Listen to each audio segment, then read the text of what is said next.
Assalamualaikum warahmatullahi wabarakatuh. Salam Om Swastiastu, Namo Buddhaya, salam kebajikan. Kami dari TAP Positivity akan mempresentasikan laporan hasil kerja dari kelompok kami. Anggota kelompok kami terdiri dari Inatsan, Rosella, Rowena, Tias, dan saya sendiri, Yudo. Dan selanjutnya, jadi mengapa menggunakan TAP Positivity? Karena fase remaja merupakan fase di mana mereka berada dalam tahap pencarian jati diri mereka.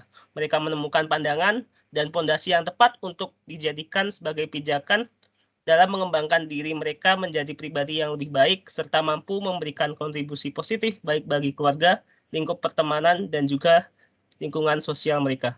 Lalu kajian yang dilakukan oleh tim riset Fakultas Kedokteran Universitas Indonesia menemukan bahwa transisi dari remaja menuju ke dewasa yaitu antara usia 16 hingga 24 tahun. Badan Kesehatan Dunia atau WHO juga menyatakan bahwa 1 dari 4 remaja di usia tersebut menderita gangguan kesehatan jiwa. Dan menurut riset kesehatan dasar atau Riskesda pada tahun 2018, mengungkapkan bahwa lebih dari 19 juta penduduk berusia lebih dari 15 tahun mengalami gangguan mental emosional dan lebih dari 12 juta penduduk berusia lebih dari 15 tahun mengalami depresi. Lalu gangguan mental sendiri merupakan kesulitan yang dialami seseorang karena hubungannya dengan orang lain, persepsinya tentang kehidupan, dan sikap terhadap dirinya sendiri.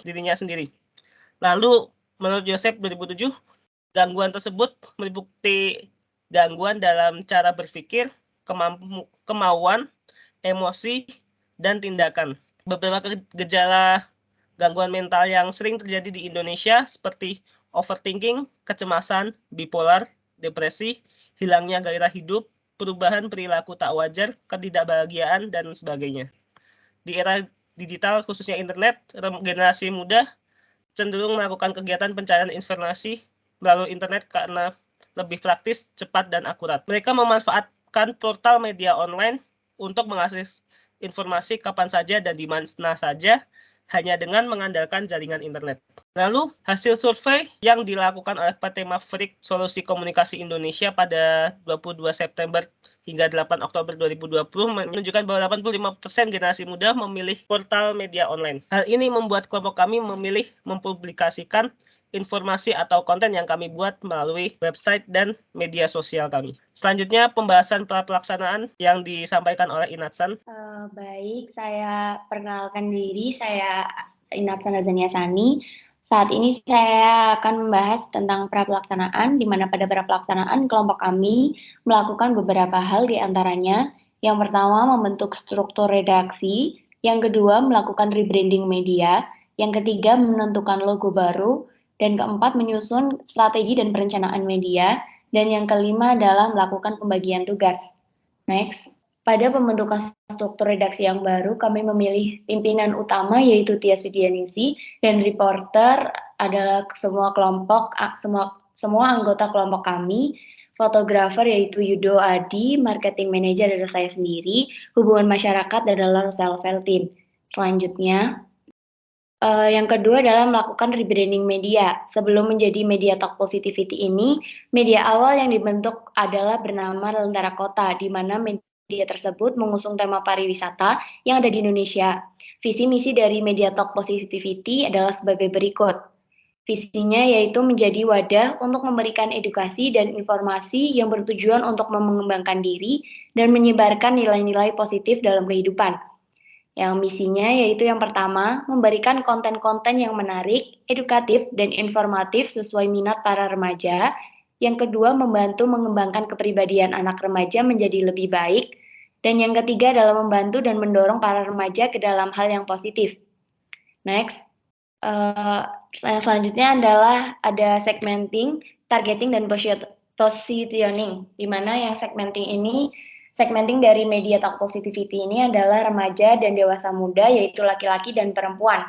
Targeting dari grafiknya adalah seluruh Indonesia, dan demografiknya yaitu semua masyarakat Indonesia, khususnya yang sedang berada dalam masa sulit dan butuh konten-konten ringan yang bertemakan pengembangan diri dan nilai-nilai positif.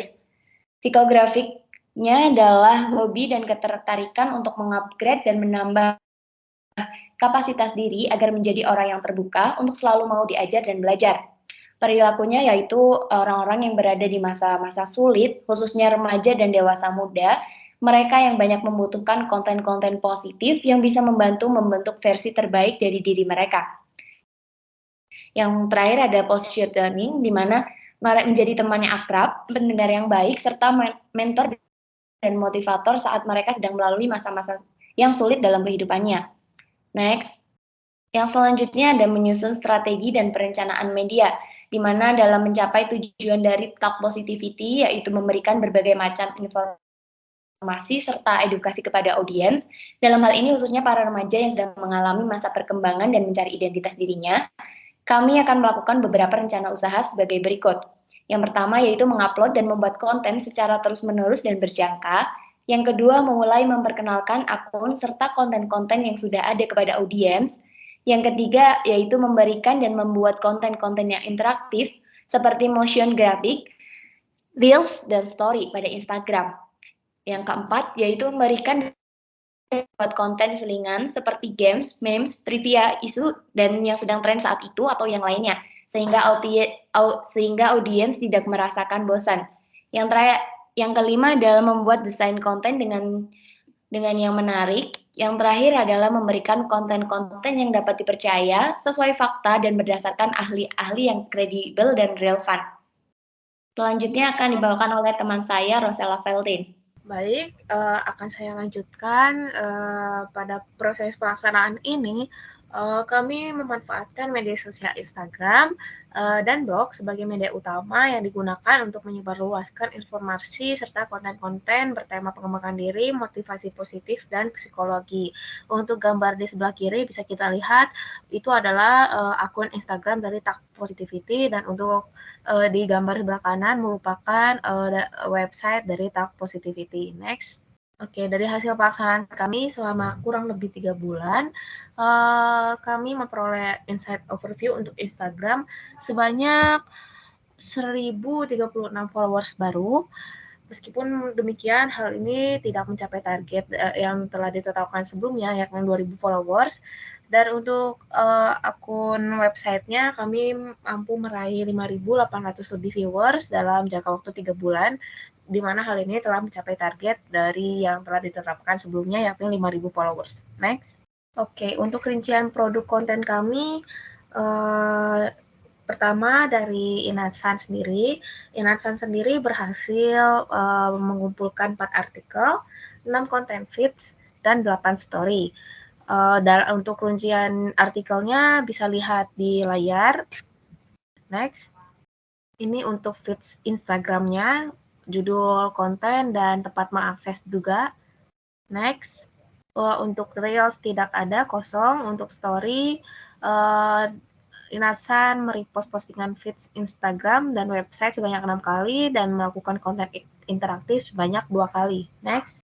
Oke, Rosella Veldin, saya sendiri untuk artikel berhasil mengumpulkan 10 artikel yang dapat dilihat di layar rinciannya. Next, ini masih artikel lanjutannya. Next. Untuk feeds-nya sendiri, saya berhasil mengumpulkan 16 konten feeds dengan rincian sebagai berikut. Bisa dilihat di layar, ada judul dan tempat mengakses feeds-nya, konten feeds-nya di Instagram maksud saya. Next. Ini lanjutannya. Next. Ini lanjutannya lagi. Next.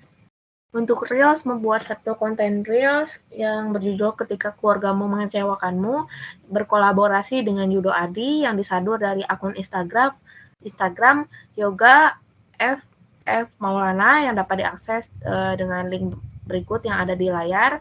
Untuk story-nya melakukan repost konten feed dan artikel website sebanyak 5 kali. Next. Untuk Rowena Lely sendiri berhasil mengumpulkan total 6 artikel yang dapat dilihat secara rinci di layar. Next. 10 konten feeds yang dapat dilihat lagi di layar. Lanjut. Nah ya, ini lanjutannya. Untuk Reels-nya tidak membuat, untuk story-nya juga tidak. Next. Untuk Tias sendiri berhasil mengumpulkan 5 artikel dan berhasil juga mengumpulkan 3 konten feed dan 6 story. Next. Untuk Yudo Adi berhasil mengumpulkan 1 konten artikel, 7 konten feed yang bisa dilihat di slide berikutnya. Ya, ini lanjutannya, boleh di next. Dan 2 konten reels. Yang pertama itu ada pengenalan Talk Positivity, yang kedua itu konten reels yang berkolaborasi dengan Rosella, saya sendiri. Untuk story-nya tidak membuat. Next. Baik, akan dilanjutkan oleh teman saya, Rowena Lely. Terima kasih Rosella atas waktunya.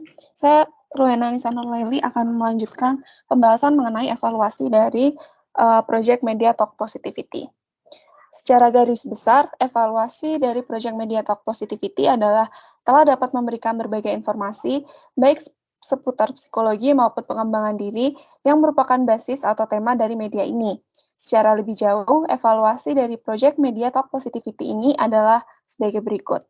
Yang pertama adalah Media Talk Positivity telah dapat memberikan lebih banyak konten untuk audiens, baik dalam bentuk feeds, Reels, maupun Instastory di media sosial Instagram dan artikel di media blog. Kemudian, Media Talk Positivity dapat lebih berinteraksi dengan followers melalui kolom komentar maupun unggahan dalam Instastory yang dapat memberikan interaksi langsung melalui fitur-fiturnya. Next.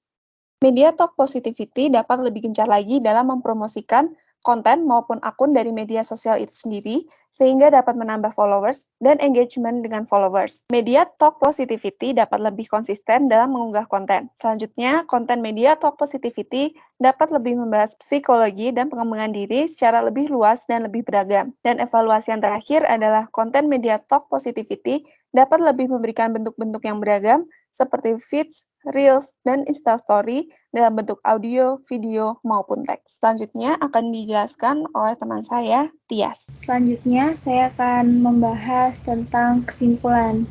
Oke, jadi sesuai dengan apa yang sudah dipaparkan pada latar belakang, yaitu pada fase remaja ini merupakan fase di mana seseorang sedang berada dalam tahap pencarian jati diri, dan oleh karenanya perlu menemukan pandangan dan fondasi yang tepat untuk dijadikan pijakan, sehingga dapat mengembangkan diri mereka menjadi pribadi yang lebih baik, serta mampu memberikan kontribusi positif bagi keluarga, lingkup pertemanan, dan juga lingkungan sosial. Apalagi di era yang serba digital ini, seperti yang sering kita lihat, internet pun memiliki peran yang sangat penting sebagai media atau sarana penunjang bagi khalayak, khususnya bagi generasi muda, untuk melakukan kegiatan pencarian informasi secara praktis, cepat, dan akurat. Karena itu, Talk Positivity bergerak melalui media dengan menjadi teman yang akrab, pendengar yang baik, serta mentor dan motivator saat mereka sedang melalui masa-masa yang sulit dalam hidupnya. Next. Nah, untuk merealisasikan hal tersebut, berbagai pelaksanaan telah dilangsungkan melalui media sosial baik di Instagram maupun di Blogspot. Dan pembuatan materi konten untuk Instagram sendiri dilaksanakan sejak tanggal 22 Maret 2022 dan telah menghasilkan sebanyak 41 konten feed, 19 konten story, dan 2 konten reel. Sedangkan materi konten di website telah dilaksanakan sejak tanggal 27 Maret 2022 dan menghasilkan sebanyak 25 artikel tulisan. Viewers dari website Talk Positivity sendiri telah mencapai angka lebih dari 5.800 pembaca sejak tanggal 27 Maret 2022. Dari Instagram Talk Positivity sendiri telah menjadi akun informatif dan inspiratif bagi anak muda. Bisa di next. Alasan saya mengatakan hal itu karena bisa kita lihat dari berbagai respon yang dilontarkan pada kolom komentar di setiap postingan Talk Positivity di Instagramnya. Demi menggait banyak audiens, sehingga Talk Positivity ini juga sudah aktif dalam melakukan interaksi dengan followers melalui media sosialnya, dengan memberikan berbagai jenis konten positif seperti yang ada pada Instagram maupun Blogspot Talk Positivity.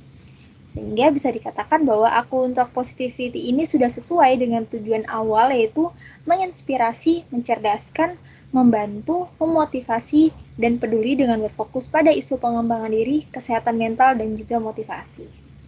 Oke, bisa di next. Kemudian untuk sasarannya sendiri ada 2. Yang pertama adalah audiens atau remaja. Jadi dengan adanya akun Talk Positif ini, para remaja tidak perlu bingung harus melakukan apa saat mengalami beberapa hal umum yang terjadi saat remaja. Bagaimana cara mengatasinya dan mencari tahu berbagai informasi menarik lainnya yang mungkin masih banyak yang belum mereka ketahui. Karena itu, Disarankan bagi anak remaja untuk mencari informasi yang kredibel terlebih dahulu, sebelum membuat keputusan sendiri, salah satunya melalui talk positivity. Selain itu, tidak ragu dalam mencari pendengar atau bercerita kepada teman, kerabat, dokter, dan sebagainya jika terdapat masalah. Karena terkadang tidak semua hal bisa diselesaikan sendiri dan setiap orang butuh pendengar agar masalah yang dipendam lebih lega. Kemudian saran yang kedua adalah untuk mahasiswa di mana program ini mampu memberi dampak yang positif bagi banyak orang, khususnya untuk anak remaja. Karena itu, disarankan agar mahasiswa juga berlomba-lomba atau berinovasi untuk memberikan suatu informasi yang bersifat positif melalui berbagai hal, tidak hanya melalui media sosial saja, tetapi bisa dari poster atau kampanye juga bisa dilakukan. Sekian yang dapat saya sampaikan, terima kasih.